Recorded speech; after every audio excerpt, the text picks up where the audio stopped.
A Comissão Brasileira de Justiça e Paz, que é ligada à CNBB, emitiu uma nota, né, de apoio vergonhoso, diga-se de passagem, à presidente Dilma Rousseff, do deputado Eduardo Cunha ter entrado com um processo de impeachment.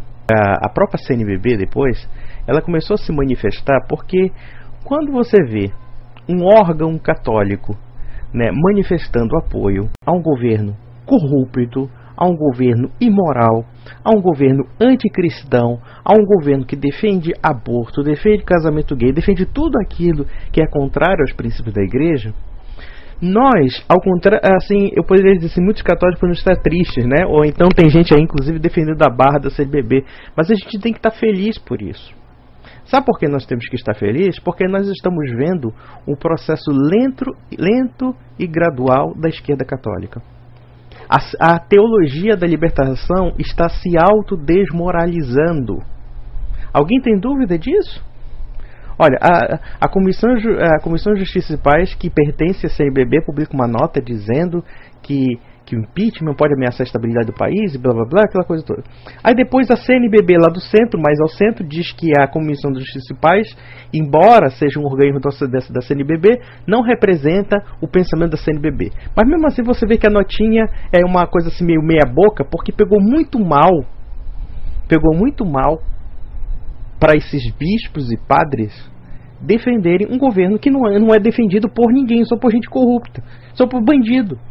É só bandido que defende o PT. Ou é bandido ou é idiota. Ou é muito fanático na ideologia esquerdista, marxista, etc.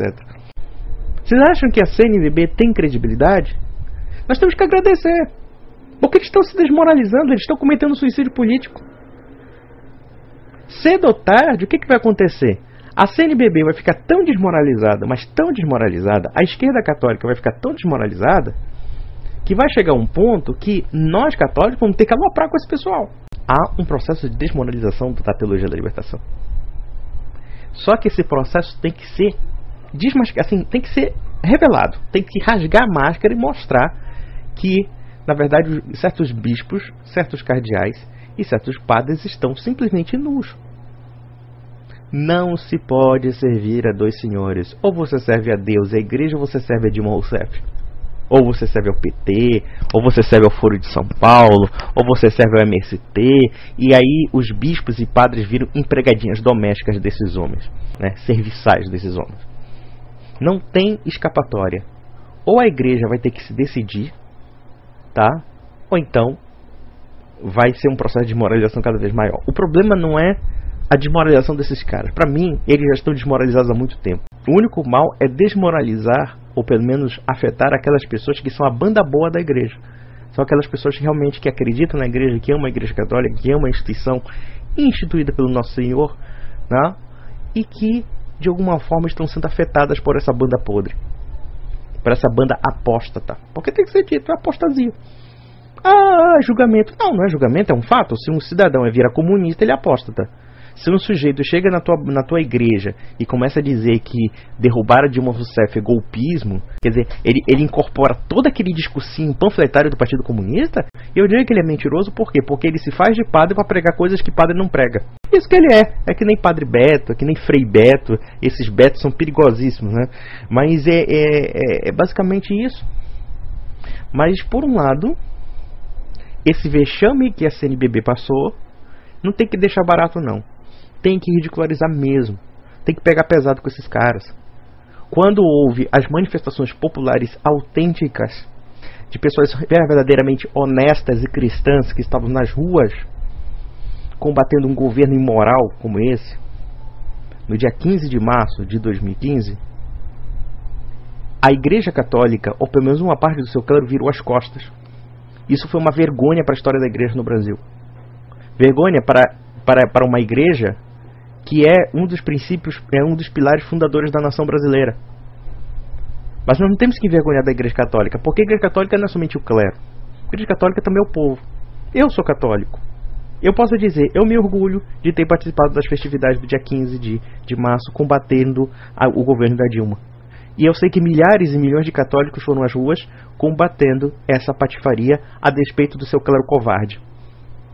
E nós temos que falar isso. Vocês sujam a imagem da Igreja de Nosso Senhor. E nós, leigos, nós estamos tentando honrar, limpando a porcaria que vocês fizeram. É simples e cristalino. E não venha dizer, você não pode falar mal assim do clero, porque o clero não sei o que, a gente tem que ser respeitoso. Olha, vamos ser bem sinceros, isso é muita hipocrisia, isso é muita safadeza. Eu acho que tem que ser, a verdade tem que ser dita. Eu penso que o católico brasileiro, em geral, ele padece de um problema, de um clericalismo, chega a ser doentio. Porque uma coisa, o clero, ele tem a sua razão de ser em defesa da ortodoxia. Quando nós estudamos no Catecismo Amarelo do Papa João Paulo II, que fala sobre o clero, o que é o clero? O clero é aquela autoridade que guarda o depósito da fé da igreja, ele foi dada a autoridade, ele foi ordenado para guardar o depósito da fé, para guardar a tradição, para guardar o magistério e também para ensinar o que a igreja defende, dentro dos princípios da justiça, da lei natural e do bem comum. Agora, se se uma parte desse clero se torna infame, picareta, sem vergonha, tem que ser falado na cara. Olha, vocês são um bando de picareta, vocês estão acabando, vocês estão expulsando o fiel da igreja. Eu até entendo porque hoje em dia as igrejas evangélicas cresceram, mas é claro, com um bando de padres sem vergonha, com um bando de padrezinho de passeata. Não é a hora da Igreja Católica começar a repensar pelo menos os católicos leigos, os católicos realmente que são preocupados com a Igreja, repensar sobre essa influência maléfica que a CNBB causou no Brasil? A influência perversa, perniciosa que a teologia da libertação fez, causando uma crise profunda na Igreja Católica da América Latina? Com uma omissão que os padres e bispos fizeram com relação a isso? Onde é que está a autoridade dos bispos? Ora, vocês são ordenados, meu filho. Vocês repassaram para vocês a sucessão apostólica, dos apóstolos, do próprio Jesus Cristo. Vocês não acreditam mais nisso, não? Vocês não são autoridade espiritual? Vocês têm medo de Dilma? Vocês têm medo de Lula, porra? Bandidos, vigaristas, charlatães? Onde é que está aquela igreja em que o sujeito lá chega num paredão de fuzilamento e grita Cristo Rei? Onde é que está esse pessoal? Eu fico pensando nesses padres e bispos que ficam puxando o saco de comunista, porque o comunista é aquela história, eles usam os caras e depois desusam, né? Jogam na vala mesmo. Aí eu fico pensando, será que nós vamos ver um bispo da CNBB gritando Viva Cristo Rei? Ou vamos ver um bando de gente amedrontada com a morte? E são capazes de morrer por Jesus Cristo. Vão ser fuzilados. Eu espero ter uma boa morte, né? E quando eu penso em boa morte, não penso numa morte trágica. Eu penso numa morte tranquila, feliz, tento passar minha vida cristã e tal, né? E espero que se a gente morrer como Marte, pelo menos que Deus nos prepare espiritualmente para isso. Mas veja, mesmo assim, eu fico pensando, onde é que está o clero católico? Que está em silêncio, ou quando não está em silêncio, fala a favor do governo. Que isso? Que palhaçada é essa? Enfim, meus amigos, eu acho que nós estamos numa situação, apesar de grave, apesar de crítica, mas nós estamos numa situação em que podemos virar o jogo.